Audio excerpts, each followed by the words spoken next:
ఈ ఉగాది పండుగ రోజు తెల్లవారి లేచిన తక్షణమే இந்த உகாதி பண்டிகையின் அதிகாலையில் எழுந்ததும் ఉగాది పచ్చడి అని తింటారు.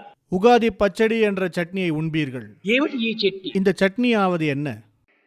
వేప పువ్వు, வேப்பம்பூ, మామిడి పిందెల యొక్క రసము, மாங்காயிலிருந்து இழுக்கப்பட்ட சாறு, తేనె, தேன், చక్కెర, சர்க்கரை, వగరు கசப்பான பொருட்கள் ఈ అన్నింటినీ కలిపి దానిని భుజించటము అని. இவற்றை கலந்து உண்பதே. దీని యొక్క అంతరార్థం ఏమిటి இதன் உட்பொருள் என்ன? అనగా జీవితం అనేటువంటి దాంట్లో మంచి చెడ్డ, పాపము పుణ్యము, కష్టము సుఖము ఇవన్నీ కూడా సమంగా మనము చూడాలి అనేటువంటి ఒక సమత్వాన్ని బోధించేటువంటిది ఈ యొక్క పచ్చడి యొక్క రసము.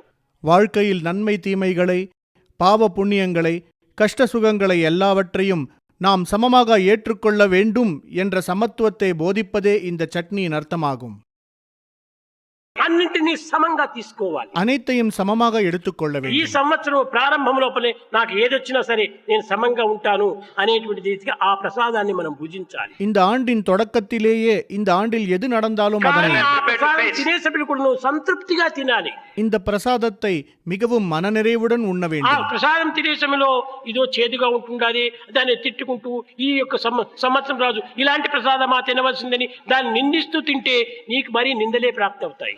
ஆனால் ஆண்டின் துவக்கத்திலேயே இவ்வாறு கசப்பான உணவை உட்கொள்கிறோமே என்ற நிந்தனையுடன் அதை உட்கொண்டால் స్వాగతం ఇచ్చి எது வந்தாலும் அதனை வரவேற்க வேண்டும். అన్నీ నా మంచి కోసమే எல்லாம் என் நன்மைக்கே అని ఆ విధంగా సమత్వాన్ని చూచుకునేటువంటి యొక్క ప్రయత్నమే మానవుని యొక్క ప్రధాన లక్ష్యం. அத்தகைய சமத்துவமே நமது இலக்காக இருக்க வேண்டும். దుఃఖానికి కృంగక, துக்கங்களுக்கு வருந்தாமல், సుఖానికి పొంగక, சுகத்தில் பூரிக்காமல், కృంగనేటువంటి యొక్క సమత్వాన్ని సాధించేటువంటిది ఉగాది యొక్క ప్రధాన లక్ష్యం. அத்தகைய சமநோக்கை கொள்வதே நமது இலக்காகும்.